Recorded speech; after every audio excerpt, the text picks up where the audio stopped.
मेरे आत्मीय मित्रों, मैं आपका स्वागत करता हूं एक ऐसी यात्रा में जो सिर्फ शब्दों की नहीं बल्कि आत्मा की है। आज हम बात करेंगे भगवान में आस्था क्यों जरूरी है। ये सवाल जितना सरल दिखता है उतना ही गहरा है, क्योंकि जब जीवन में दुख आता है, जब अपनों से धोखा मिलता है, जब हम अकेले होते हैं, तब यही प्रश्न हमारे दिल से निकलता है कि क्या सच में कोई भगवान है, और अगर है तो क्यों है, और हमें उस पर विश्वास क्यों करना चाहिए। चलिए आज इस विषय को केवल तर्क से नहीं, भावना और अनुभव से समझते हैं। भाग 1, आस्था एक आत्मिक अनुभव। सबसे पहले ये जान लें कि आस्था कोई किताब में लिखी बात नहीं है, कोई दर्शन शास्त्र का विषय नहीं है, बल्कि ये हृदय की भाषा है।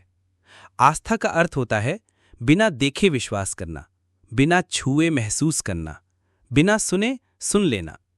जब बच्चा अपनी माँ की गोद में होता है तो उसे ये नहीं पता कि माँ उसे गिरने नहीं देगी, पर फिर भी उसे भरोसा होता है। वही भरोसा, वही निश्चिंतता, वही श्रद्धा जब हम भगवान के प्रति रखते हैं तो उसे कहते हैं आस्था। भाग 2, जीवन की दिशा और भगवान का स्थान। हमारा जीवन एक यात्रा है, कभी सरल रास्ता, कभी पहाड़ों जैसा कठिन, कभी धूप, कभी छांव। इस यात्रा में अगर हमारे पास एक नक्शा ना हो तो हम रास्ता भटक सकते हैं। भगवान अपनी नक्शा है, हम उन्हें देख नहीं सकते, पर उनकी उपस्थिति उस दिशा की तरफ है जो हमें हमारे गंतव्य तक पहुंचाती है। भगवान में आस्था हमें ये विश्वास देती है कि चाहे रास्ता कितना भी कठिन हो, हम अकेले नहीं हैं।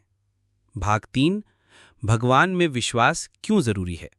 अब आइए इस मूल प्रश्न पर आते हैं कि क्यों जरूरी है भगवान में आस्था रखना। 1, अस्थिर दुनिया में एक स्थिर आधार। दुनिया में हर चीज बदल रही है, रिश्ते, हालात, दोस्त, परिवार, तकनीक, सोच, पर एक चीज जो कभी नहीं बदलती वो है भगवान की उपस्थिति। जब सब साथ छोड़ जाएं तो भगवान ही हैं जो छाया बनकर साथ रहते हैं।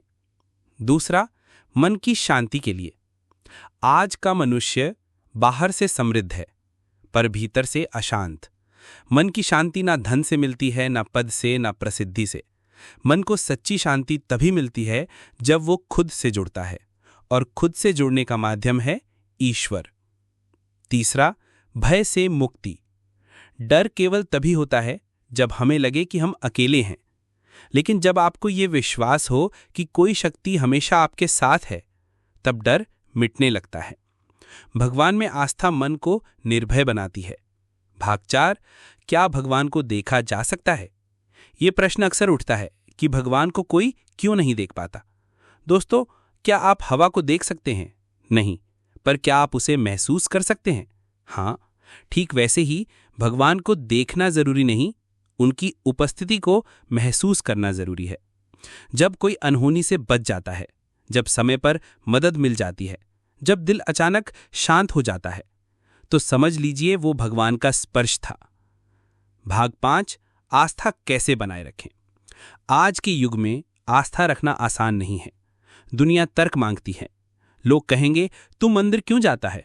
क्या भगवान तेरे दुख दूर कर देंगे?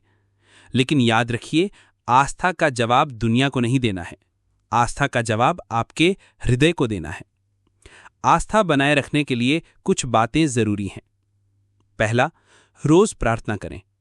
हर दिन कुछ मिनटों के लिए ईश्वर को धन्यवाद दीजिए। दूसरा, ध्यान करें।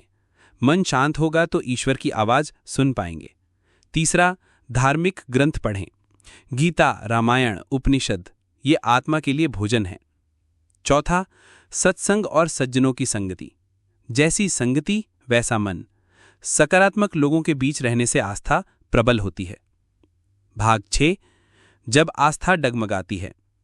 कभी कभी ऐसा समय आता है जब लगता है अब मुझ में ईश्वर पर विश्वास नहीं बचा है। हो सकता है आपके जीवन में कोई बड़ा दुख आया हो, किसी अपनों ने धोखा दिया हो, या आपने कई साल प्रार्थना की हो पर कोई जवाब न मिला हो।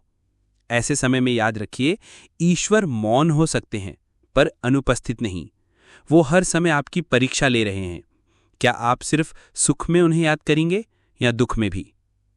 भाग 7, वैज्ञानिक और दार्शनिक दृष्टिकोण से आस्था। आज का युवा तर्क की भाषा समझता है, तो आइए देखते हैं क्या वैज्ञानिक दृष्टिकोण से भी ईश्वर का अस्तित्व तर्कसंगत है। भौतिकी कहती है कि हर कार्य के पीछे कोई कारण होता है। अगर ये ब्रह्मांड है तो इसका कारण क्या है? कई वैज्ञानिक जैसे आइंस्टीन, न्यूटन, वे खुले तौर पर कहते थे कि इस ब्रह्मांड की जटिलता देखकर ईश्वर को नकारना मूर्खता है। और अंततः विज्ञान बाहरी दुनिया को समझाता है, पर आस्था हमें भीतर की दुनिया से जोड़ती है। भाग 8, अनुभव, जब भगवान ने साथ दिया। कहानी 1, एक मां की प्रार्थना। एक मां का बेटा युद्ध में गया था। महीनों तक कोई खबर नहीं आई। हर दिन वो मां ईश्वर से प्रार्थना करती रही। लोगों ने कहा अब लौटना मुश्किल है, पर मां की आस्था अडिग रही। 3 महीने बाद बेटा सुरक्षित घर लौट आया। कहानी 2, दुर्घटना से बचाव। एक युवक ट्रेन में यात्रा कर रहा था। अचानक ट्रेन का ब्रेक फेल हो गया। लेकिन वो युवक जो हमेशा गीता साथ रखता था, उसकी बोगी को कुछ नहीं हुआ। क्या यह सिर्फ संयोग था या किसी शक्ति का संरक्षण? भाग 9, निष्कर्ष, क्यों रखें ईश्वर पर विश्वास? तो मित्रों, आस्था कोई बोझ नहीं, बल्कि वो शक्ति है जो हमें उठाती है। ईश्वर में विश्वास रखना कोई कमजोर बनने की निशानी नहीं, बल्कि भीतर से मजबूत होने की पहचान है। भगवान में आस्था रखने वाला व्यक्ति टूटता नहीं, क्योंकि उसे पता होता है कि जो सबका रखवाला है वो मेरा भी साथ देगा। समापन संदेश, अगर ये जीवन एक तूफान है तो भगवान वो लंगर हैं जो हमें डूबने नहीं देते। इसीलिए हर सुबह उनके नाम से दिन की शुरुआत कीजिए, हर रात उन्हें धन्यवाद कहिए, हर संकट में उनका नाम लीजिए और हर सुख में उन्हें मत भूलिए, क्योंकि ईश्वर हमारे साथ हैं, चाहे हम उन्हें माने या ना माने। अगर आज की ये आत्मिक यात्रा आपके मन को छू गई हो तो कृपया इस पॉडकास्ट को साझा करें। शायद किसी और की बुझती आस्था को ये फिर से जगा दे। फिर मिलेंगे एक नए विषय के साथ। तब तक ईश्वर पर विश्वास बनाए रखिए। आप कभी अकेले नहीं हैं। शुभकामनाएं।